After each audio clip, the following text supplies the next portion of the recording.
మార్చరు. ఆ పార్ట్స్ కూడా చాలా డ్యూరబుల్ ఉంటాయన్నమాట. మీకు ఏదన్నా అవసరం అయితేనే మారుస్తారు, లేకపోతే మార్చరు.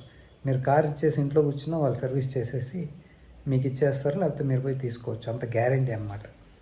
సో నమ్మకం, సో అది మెయింటైన్ చేస్తారు వాళ్ళు. సో కస్టమర్ని అంత బాగా ట్రీట్ చేస్తారు వాళ్ళు. అది కస్టమర్ ఈజ్ ద కింగ్ అంటాం కదా టొయోటా దగ్గర, అది మీరు చూడొచ్చు అనమాట అది.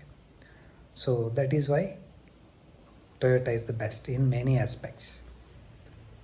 సో ఇంకేం కావాలండి మనకి? కారు రిలయబుల్గా ఉంటుంది, service reasonable cost, spare parts ఈజీగా అవైలబుల్ ఉన్నాయి, రీజనబుల్ కాస్ట్, యూనో జెన్యూన్గా సర్వీస్ చేస్తారు.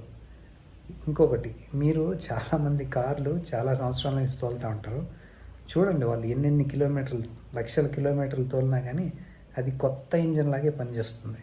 మీరు ఎప్పటికి కూడా చూడండి, కొద్దిమంది ట్యాక్సీలకు కూడా వాడుతూ ఉంటారు కార్లు. ఎన్ని వందల వేల కిలోమీటర్లు తిరిగిన తర్వాత కూడా ఏ ప్రాబ్లం ఉండదు అన్నమాట, స్మూత్గా వెళ్తూ ఉంటుంది. అది వాళ్ళ రిలయబిలిటీ అంటే, వాళ్ళ R&D అంటే, వాళ్ళ ప్రోడక్ట్ అంటే. QC అనే ఒకటి ఉంటుంది కదా, అది వాళ్ళు మెయింటైన్ చేసేట్టు ఎవరూ చేయలేరు.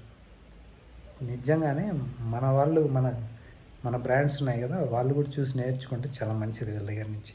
QC అనేది ఏంది, క్వాలిటీ అనేది ఏంది, రిలయబిలిటీ ఏంది అనేది వీళ్ళని చూసి చాలామంది నేర్చుకోవాలి actually. So these are the main points అన్నమాట. సో అందుకే ప్రపంచంలో ఎక్కడ చూసినా కానీ టొయోటాకి అంత మంచి పేరుంది. ఎవరైనా కళ్ళు మూసుకొని టొయోటా కారు కొనేయచ్చు, కొంటారు కూడా.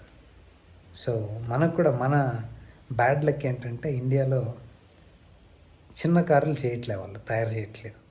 సో వాళ్ళకి ఏంటంటే సమస్య, వాళ్ళు క్వాలిటీలో కాంప్రమైజ్ గారు.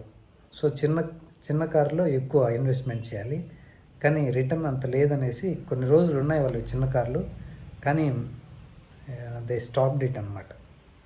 సో అంత క్వాలిటీ ఇవ్వాలి, మంచి ఇంజిన్స్ ఇవ్వాలి. పైగా మన ఇండియాలో ట్యాక్సెస్ కాంప్లెక్స్ కదా, అదొక టైప్లో ఉంటాయి.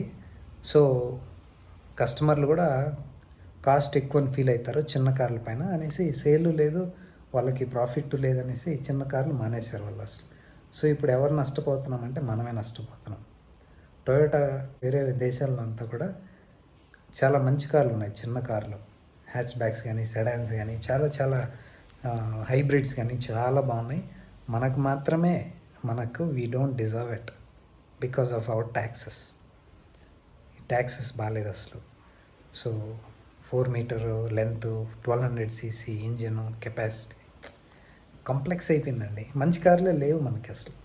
టొయోటాలో